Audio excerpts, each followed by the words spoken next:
All Hit Radio.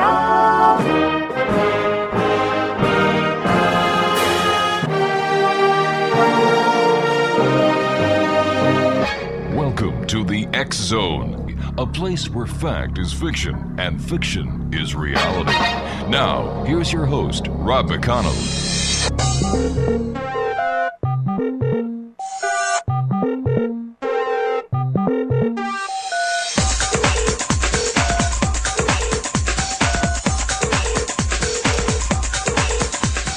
And welcome back to the X Zone, everyone. My name is Rob McConnell, and we're coming to you from our snowy broadcast facilities in Hamilton, Ontario, Canada.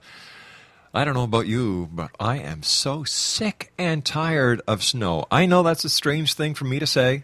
I know over the last 20 years I've been singing Christmas carols starting in when? September. Putting up the Christmas tree in October. All right, November, October's pushing it. You know, and so sad to see the snow go. It's either I'm getting older or there's more snow this year. It's one of the two. Now, I'm not getting any older, so it has to be the amount of snow. What can I say? Welcome, everybody. Coming to you live from our broadcast center in Hamilton, Ontario, Canada. And I'd like to welcome our worldwide listeners. And I'd like to say a special hello to all the listeners from Starcom Media around the world in India, Russia, Norway, Sweden, Germany, Brazil, Italy, Japan, Spain, Australia, and of course the United States, Canada, the Caribbean, and the United Kingdom. 1-800-610-7035 worldwide toll free. Email xzone at xzoneradiotv.com. On all social media network, Xzone Radio TV, and our very popular website, www.xzoneradiotv.com. My first guest tonight is John Adago. We're going to be talking to John about his book entitled East Meets West, the stories of the remarkable men and women in the East and the West who built a bridge across a cultural divide and introduced meditation and Eastern philosophy to the West. John is in New York City. He's a student of philosophy. He's engaged in studies with groups in the U.S., Canada, England, Italy, and Australia. He's fascinated by the body of knowledge these independent groups had in common. He spent many years seeking connection between them, the seekers in the West that founded them, and the teachers in the East that inspired them. Once again, joining me from snowy New York City this morning is John Adago. And John, welcome to the X Zone. Good morning.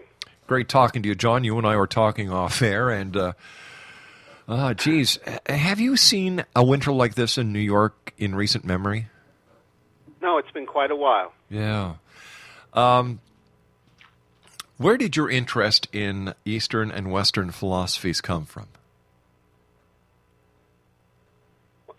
I would say that when I got out of college, I found myself often vaguely uneasy. There was a sense that there's more to life than profession and family. And although those can be very fulfilling, I began to seek something else.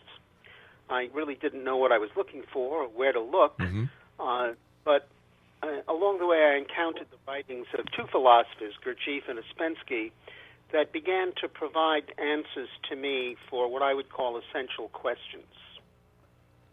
And what were some of these essential questions? Are they the typical questions like, why am I here? Is there more to life? What happens when we die? Are these the type of questions you had? Yes, and more essentially, what am I? Yeah. What is my role in the creation? What is my relationship and my duties to the creation and perhaps to a creator? I often wonder myself, who is the creator, as was in the first Star Trek movie? And have you been able to get any answers to these most perplexing questions that have haunted mankind throughout history? Yes. I tell the story of 13 teachers in the book East Meets West. And these are men and women that answered and addressed these fundamental questions. Men and women have always asked these questions, and in every generation there have been teachers that have arisen that provide guidance. I was fortunate enough to meet some of the master teachers of the 20th century and be influenced by others. Fascinating. This is going to be one heck of an interesting hour. I can tell that John Adago is my very special guest this hour, X-Zone Nation. His website is www.thejourneyback.net. That's www.thejourneyback.net. And John is joining me from his home in the beautiful city of New York. And I must tell you, John, my wife has been to New York City. I went through New York City many, many years ago. I was taking a 65-foot yacht up from St. Catharines, Ontario, to the Bahamas, and we went up the Hudson River. Beautiful city, and my wife and I are going to go back sometime this year because she says you've got to go through Central Park. You've got to go to the area that where John Lennon can still be felt, and of course I'm a great Beatle fan. I just gave away my age, didn't I? Yeah. Anyway, John, please stand by. You and I have to take our first commercial break. X-Zone Nation, once again, John Adago is my special guest. And we're talking to John about his new book entitled East Meets West. His website, www.thejourneyback.net. John Adago and I will be back on the other side of this 2-minute commercial break as we continue here in the X-Zone with yours truly, Rob McConnell.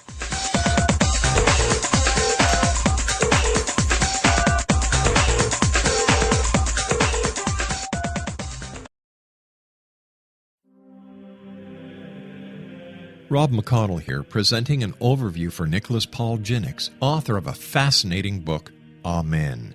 It presents facts revealed by Egyptologists, facts that enable us to understand why Amen is the beginning of creation of God.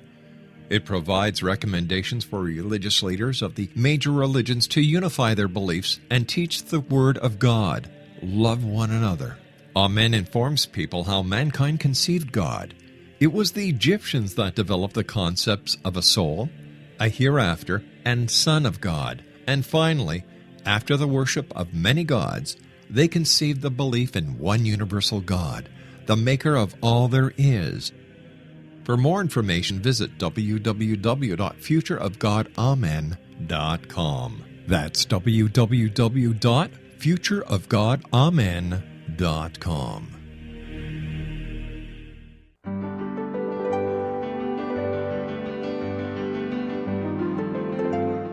Named one of the world's greatest psychics, Elizabeth Joyce is now giving readings worldwide via Skype. Elizabeth Joyce is recognized for her clairvoyant ability to help find missing persons, her analysis of dreams, past life regression work, mediumship, and her accurate predictions. Elizabeth has been a frequent guest on the X-Zone radio show with yours truly, Rob McConnell, now for several years. For an appointment with Elizabeth Joyce, call 201-934-8986 or Skype at elizabeth.joyce.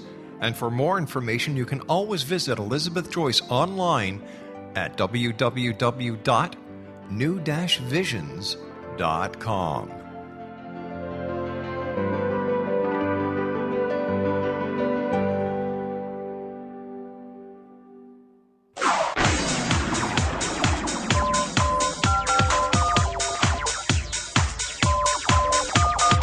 Now you can dial in to listen to the X-Zone radio show from anywhere in the world with Rob McConnell 24/7, 365 by dialing 213-401-0080. That's 213-401-0080. If you have a mobile phone or landline, the X-Zone radio show with Rob McConnell is now at your beck and call at 213-401-0080. That's 213-401-0080, 24/7, 365. Welcome back, everyone. This is the X-Zone. I am Rob McConnell. John Adago is my special guest this hour. We're talking to John about his book entitled East Meets West. John's website is www.thejourneyback.net. John, before we went to the commercial break, we were talking about how you decided to investigate this, and it was based on your own questions.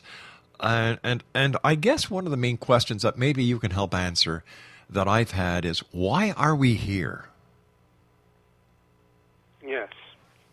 Well, the teachers that I write about in East Meets West addressed what could be called the highest aim and purpose of a human life.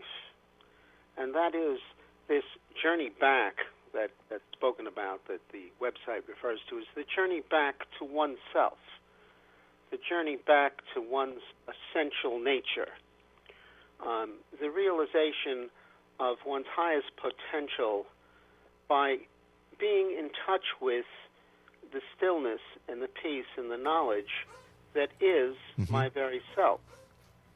And when these people spoke about the self, they spoke about it in a very large context, in the context that myself and yourself and the self of all are in truth one. In truth one. So that would be, I guess, the equivalent of I think, therefore I am. In what Descartes, I believe it was Descartes, meant when he said that is actually, it was translated think, but I think really what was meant was I am aware, therefore I am. Oh, okay. And in fact, it is that which is aware, it is that witness that is truly I. I mean, I am not my body, clearly, for it changes all the time. I'm not my thoughts and my feelings. So what is it that I am? And what these philosophers and teachers taught passed back to a realization that the consciousness, the witness, the observer is in truth what I am. John, so many people report unhappiness and dissatisfaction with their work and their relationships these days. Can this story of the search for enlightenment help to solve these problems that individuals are facing? If it wasn't relevant to the problems and activities of everyday life, there wouldn't be much point to it, would there? What these teachers, if I may, I'll quote a teacher, one of the teachers that I write about, East Meets West. He said, man's real nature is knowledge, truth, and bliss. No man is devoid of this, but it can be covered over. Sometimes when one is in agitated state, he will pick up the wrong thing, although the right things are all around him. He forgets the real and gets something else for the real. This is how the eternal is replaced by the transient. It is due to ignorance and agitation. But in the consciousness is the power to discriminate between the real and the unreal, between the good and the pleasant. That power resides in the stillness of myself. When one is attentive and still, one finds that pure I emerges from the mass of impure eyes. This will facilitate proper action in one's everyday work. This is a manifestation of meditation and action. This is good. And that was a man by the name of Shantananda Sarawati, who sat in one of the 4 seats of wisdom in India.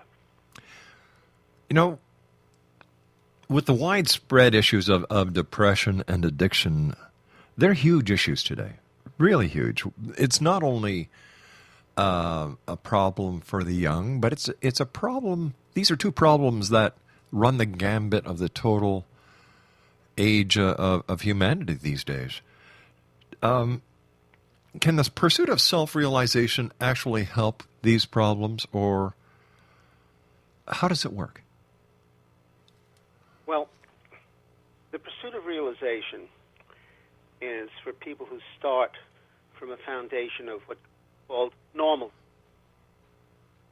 It requires effort and requires devotion. So if a person is suffering from a severe psychological disorder or substance abuse, first he has to get well before the teachings of these men and women I write about would be of use to him.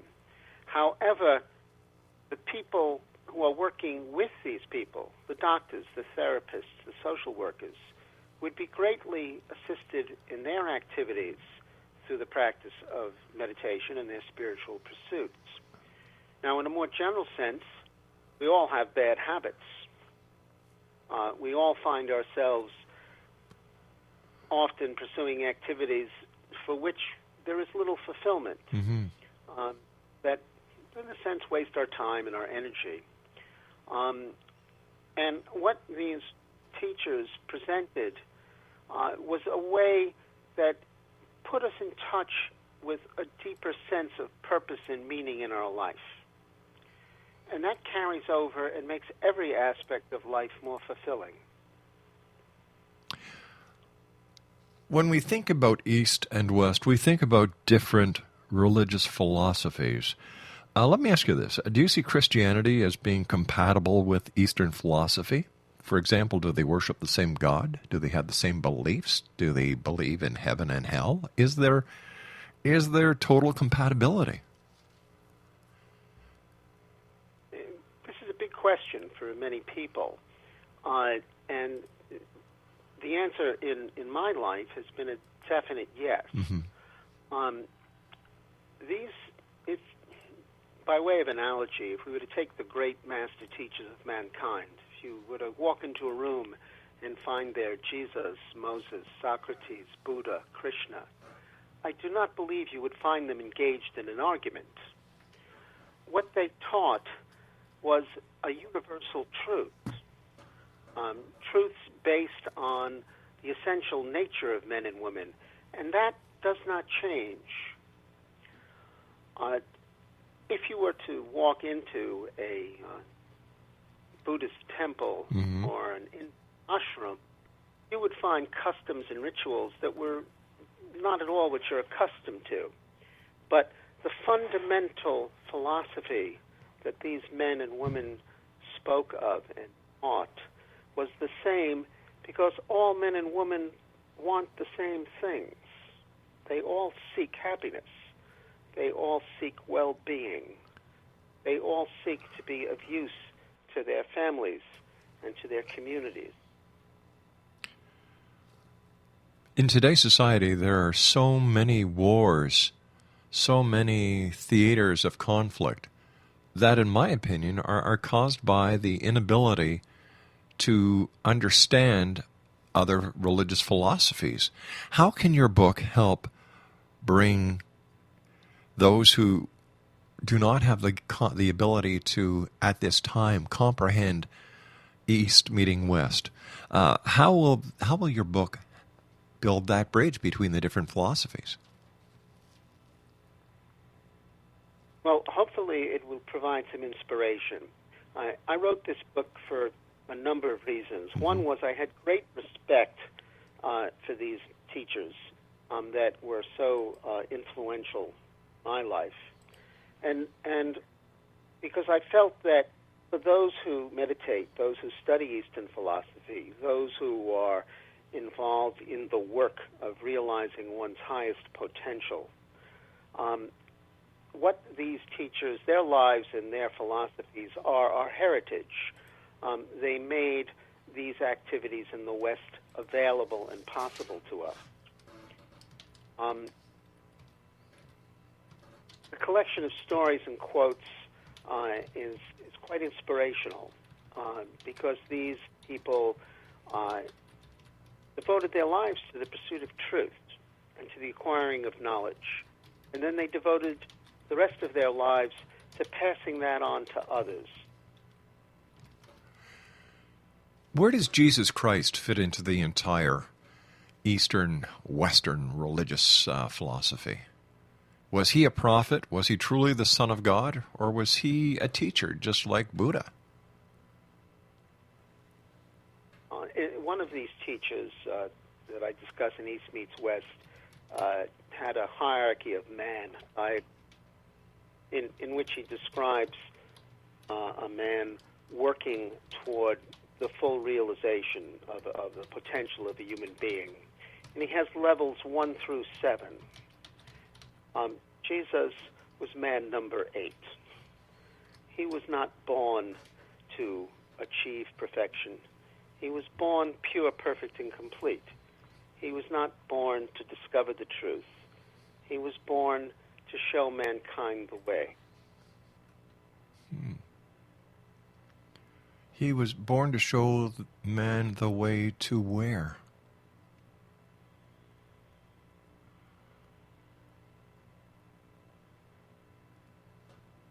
if we look back at that time in history, we see that mankind was at a stage where it was devouring itself in its own barbarism. Sacrifice was rampant. Idolatry was rampant. And civilization was actually, the Roman Empire was actually disintegrating. He taught a message of love and truth. And he provided an impulse that has uplifted Western civilization for 2,000 years. But in today's society, is that wisdom still applicable? Or is it just a Band-Aid effect for what troubles us?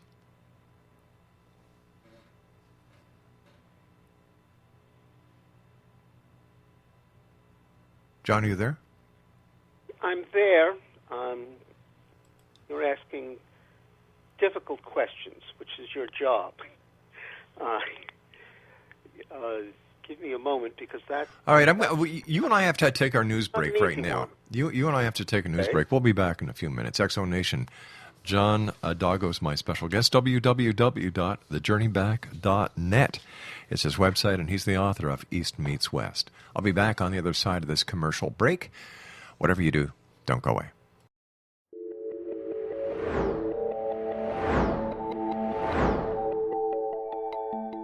Do you have a dis-ease that you would like to alleviate through a natural means? Have you been contacted by angels, ghosts, or even extraterrestrials and want to validate these experiences? Or would you simply like to speak with someone who can help you find your life's purpose? I'm Dr. Joseph Mara, and I'm offering my services free of charge for first-time clients contacting me during the month of April. These free consultations include angel card readings, guided meditations, life coaching, and energy healing.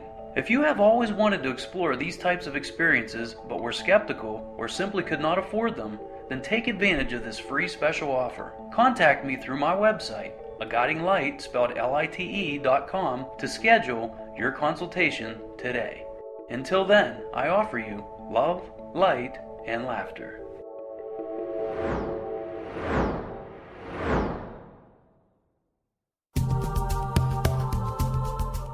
If you enjoy reading a good mystery with a touch of the paranormal, then you'll love From Out of the Woodwork by William S. Peckham. Sean Kennedy, a Toronto contractor, buys derelict houses, guts them, and turns them into multi-family dwellings. When Sean buys 29 Livery Lane, a century house in ruins, and starts the renovation, the house fights back.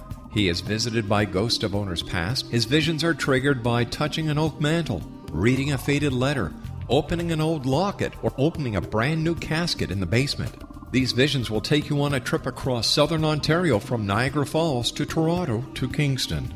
From Out of the Woodwork is now available in paperback and on your favorite electronic reader. To order your copy of From Out of the Woodwork, go to www.williamspeckham.com. That's www.williamspeckham.com.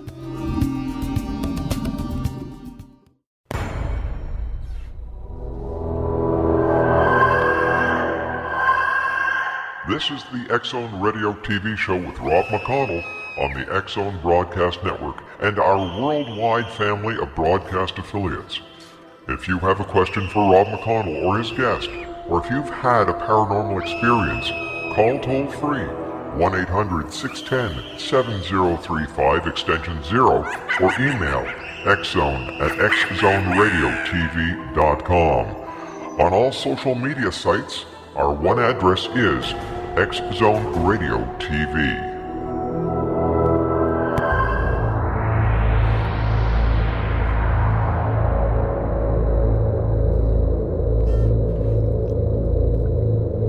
Welcome back to the X Zone. My name is Rob McConnell, coming to you from our broadcast center in Hamilton, Ontario, Canada. Before I get back to my guest this hour, John Adago, he's the author of East Meets West. His website is www.thejourneyback.net. I'd like to let you know that the February 2014 edition of the X Chronicles is now available at xchronicles.com. tirelessly-newspaper.com. In this edition, some of the stories are failed and forgotten predictions. UFO expert says no definite proof that aliens exist. There's a story about looking into death, a story on black mold and the paranormal. Matthew Stein has submitted 400 Chernobyls, solar flares, EMP, and nuclear Armageddon. We also have a story on biblical giants and the missing link. Let me see what else. There's no such thing as chemtrails. We did an expose on Harold Camping, who passed away at the age of 92. We looked at the 2045 initiative, the curse of Oak Island in Nova Scotia. What makes sleep paralysis so scary? Earthquake booms, Seneca guns, and other sounds. We solved the mystery of the red rain of Sri Lanka. And let me see, news of Menares, a story on CNN's Blackfish, how it's inciting new outrage, and good for CNN. I'm proud of that network.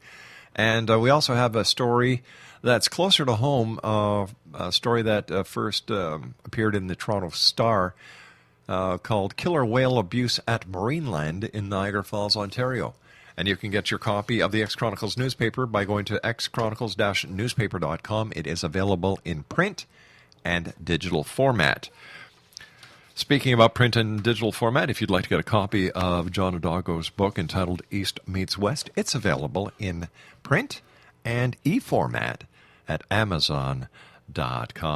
John, welcome back. Great having you with us. Yes. Before I went to the commercial break, I asked you a rather, I guess some people would call it perplexing and deep question, but is Christianity and other religious philosophies that are practiced today a Band-Aid for what the real problems are?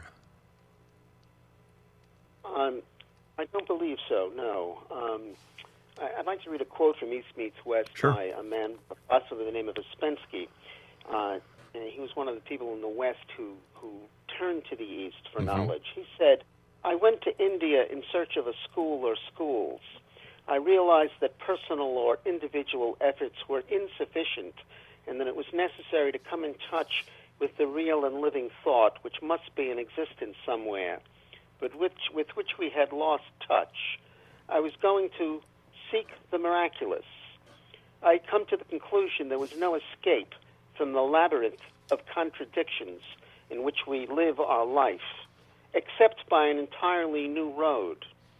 The miraculous was a penetration beneath the thin film of our superficial life to an unknown reality, and it seemed to me that the way to that reality could be found in the East."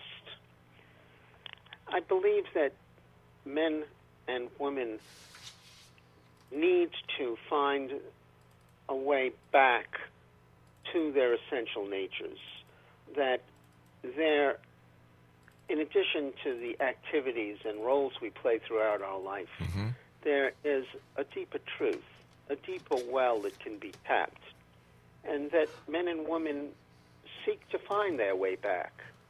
I think I've also discovered for myself the truth that the way back for each individual is a bit unique, because we are unique. And that even within a particular religion or a particular philosophy, the approaches to the truth are quite varied. It's as if we were all on the circumference of a circle, and the center is the same for all of us, but we all approach it from a slightly different angle. What are we searching for? Our birthright. What it is that I am, essentially. And that's a very big question. But it's clear that I'm not my body, and after all, every cell changes every 7 years. I'm not the thoughts, they change every couple of minutes, or the feelings. I'm not the roles I play, because one minute I'm a father, and a few years before that I was a son. So what is it that I am? What these teachers said, their answer was that I am the consciousness that observes all this, that the one unchanging constant was the witness, the consciousness that was aware of the constant and eternal change.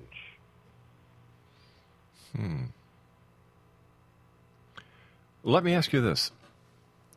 If East has met West in the religious philosophies, and there seems to be, no doubt about it, there is a good in it. No doubt about it whatsoever. It gives us an understanding. It gives us a point of reference. If East has met West successfully, then why are there so many different religions instead of just one?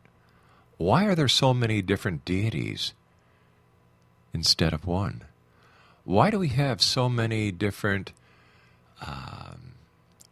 ways of showing appreciation within our different religious philosophies, rites of birth, rites of marriage, rites of and passage of death, instead of one? Well, there are a number of answers that are offered to this question by the teachers in East meets West. Mm-hmm. One of them is, well, C.S. Lewis, for example, said, well, if you actually look at the religious and moral philosophies of the ancient cultures of Egypt, of Rome, of Greece, of Babylonia, when you actually look at them below the surface of their forms and customs, that they did teach the same truth. There was the same moral base. Try and think of a culture where selfishness is admired, where people are respected, who run away in battle, where selfishness is considered a virtue. You won't find it, because men and women are essentially the same, regardless of culture, time, and place. And yet, although they are essentially the same, they are also unique. Mm-hmm. And in each culture and in each time, the message of the master teachers, although the fundamental principles were the same, the form was adapted to conform to the time and the place and the needs of the people and the language and the customs of the people at that time. Why do we spend so much time on East meeting West, the different philosophies we've talked about? You know, people know about the Hindu philosophies, people know about the Buddha philosophies, Christianity, Catholicism, Hebrew. But what about, and where do the philosophies of the Mayan, Aztec, Incas, Hopi, First Nations in Canada, the Huron, Iroquois, Apache and Sioux, where do they come in? And these societies, these people have been around as long as the Hindus, the Buddhas, Christians. So what makes, why are they neglected, or why are they always left out of these awe-inspiring moments? Nobody says the Incas said, or the Mayans, or the Hopi. Why is it that these indigenous people in North America and South America are always left out of the equation? If we're all the same. Well, one of the reasons is it's not often in the discussion is because they left no written record. I beg to differ with you, sir. If you study the Incas, if you study the Aztecs, if you study the Mayans, the Hopi, they did leave written records. You would be hard-pressed to find it in your local bookstore. If you dig deep enough, you will find that in the essence of some of these tribes and cultures, they had reached a profound understanding. In North America, the tribes were also almost in a constant state of warfare, and that tends to destroy the traditions, and the result in knowledge being forgotten by all except a very few. Then how do we account for the ongoing wars that are written about in the Bible between tribes, between cultures, between societies, and yet they survived. Their books have survived. So what makes their troubles, their problems, their wars so different than those that have been fought by the Incas, the Aztecs, the Mayans, the Hopi, the Iroquois, the Apache, and the list goes on and on? Is it because there's not enough of the meditative value, that it doesn't meet with the criteria of certain philosophies, that they're neglected, that they're shunned, that they're not even mentioned?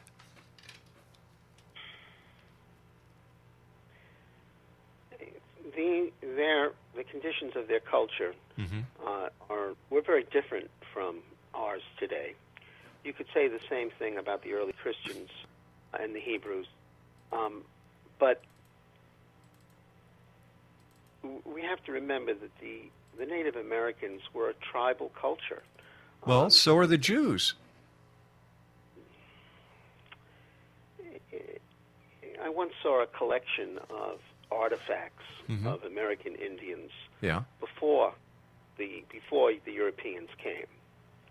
And what you saw on the table were stone implements.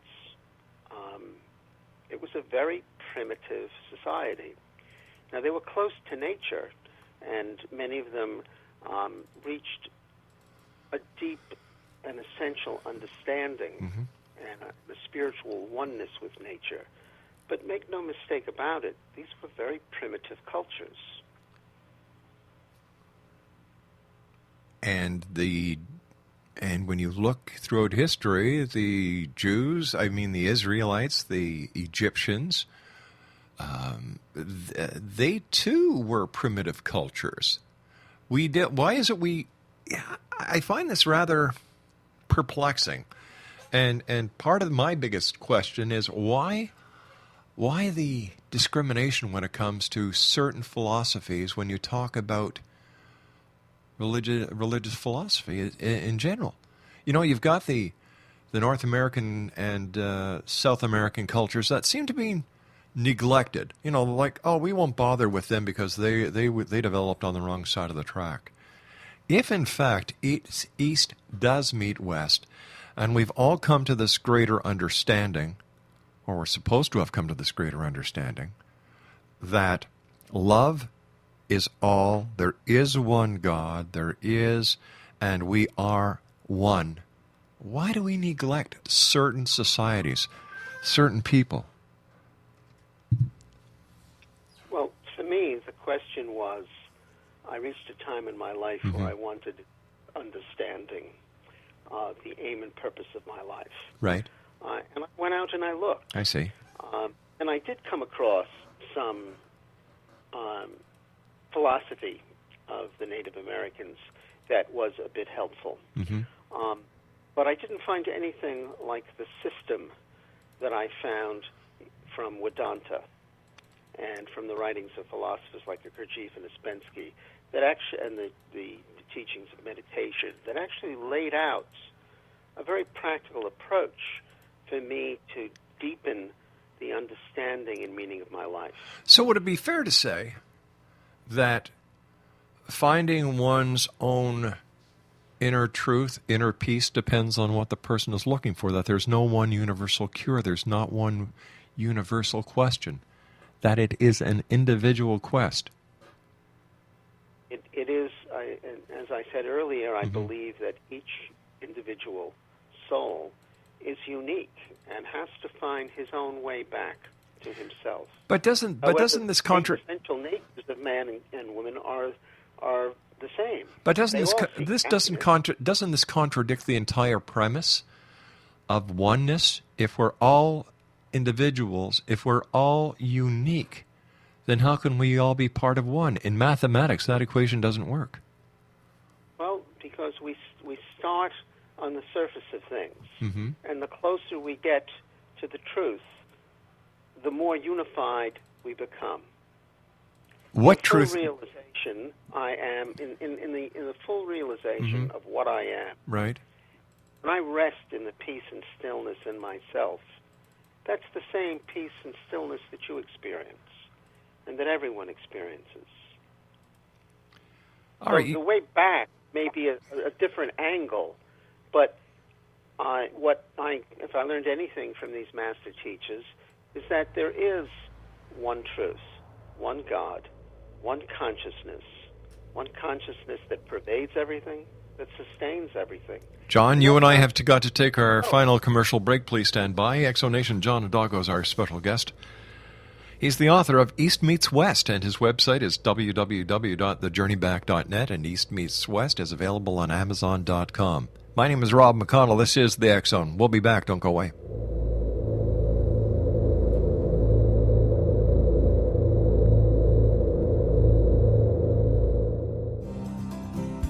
I'm William S. Peckham. If you enjoy a good mystery with a touch of the paranormal, then you'll love my novel, From Out of the Woodwork. It's the story of a young Toronto contractor, Sean Kennedy, who buys derelict homes, guts them, and turns them into multifamily dwellings. Slums just waiting to happen. When Sean buys 29 Livery Lane, the house fights back. Former owners unexpectedly come out of the woodwork as he starts the destruction. The apparitions come to him when he touches old books, reads hidden letters, rummages through old boxes, finds a locket, or reads a discovered manuscript of a murder mystery. From Out of the Woodwork will take you from 1899 to the horror of the World Trade Center, September 11, 2001. Check out From Out of the Woodwork on my website, www.williamspeckham.com.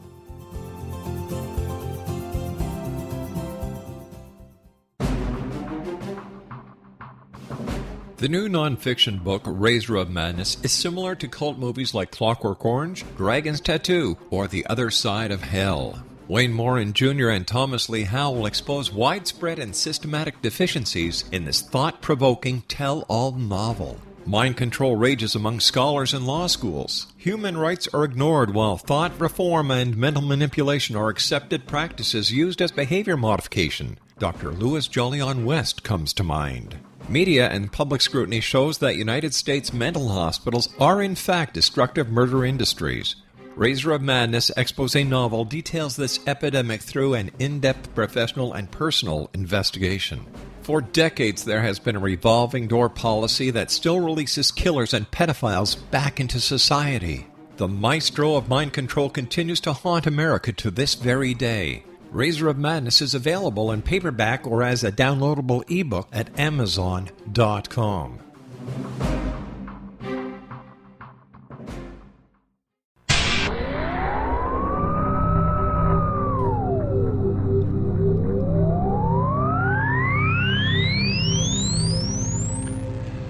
John Adago is our special guest this hour here in the X Zone. He is the author of East Meets West, the stories of the remarkable men and women in the East and the West who built a bridge across a cultural divide and introduced meditation and Eastern philosophy to the West.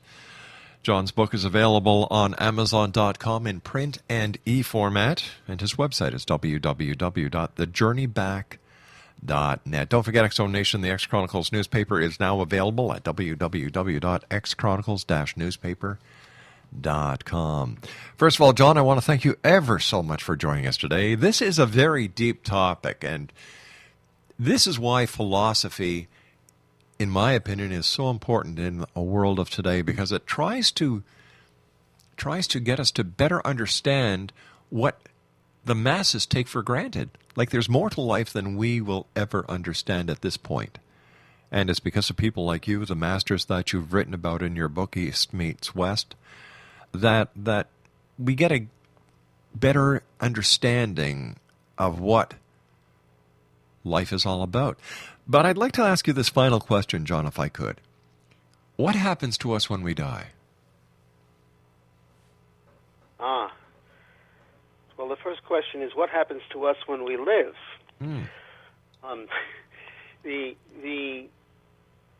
This understanding of an aim and a purpose of life, or an understanding of what is life about, and if in fact does the light go out, what happens when we pass on? Clearly, the consciousness leaves the body. The two separate. Does the light of consciousness go out? the master teachers of mankind did not believe so. They believed that consciousness is, that it's all-pervading, omnipotent, omnipresent. Certainly this entity that I call John dissolves. My activities, my roles, my body are gone. What carries on? I know that when I wake up in the morning, I'm essentially the same person that went to bed the night before. My level of understanding has not changed. My role in the creation has not changed. I still reap what I sow. I have to live with the consequences of the decisions and the actions of yesterday. And my sense is that does not change at death. More than that, I really don't know. Mm-hmm. More than that, theory. Do you believe in reincarnation? As I said, I believe that the life goes on after the body drops away. I was raised a Catholic. Right. I've studied Eastern philosophy. Whether that life goes on in another sphere or in another form here on Earth, I really don't know. It's a theory. It is, because nobody's come back. That's right. But what I believe beyond a shadow of a doubt is that I reap what I sow.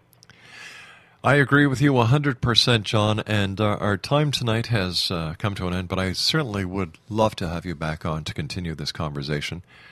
I wish you and yours well. Stay warm in New York City, my friend, and thanks very much for sharing with us here tonight in the X Zone. Thank you so much. Thank you for the opportunity to tell people about East Meets West. And John Adago, my pleasure. Good day, sir.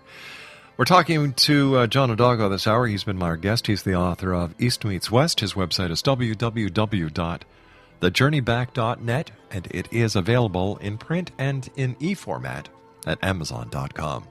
I'll be back on the other side of the news at 6.5 minutes past the top of the hour as we continue here in the X Zone with yours truly, Rob McConnell. I'll be back. Don't go away.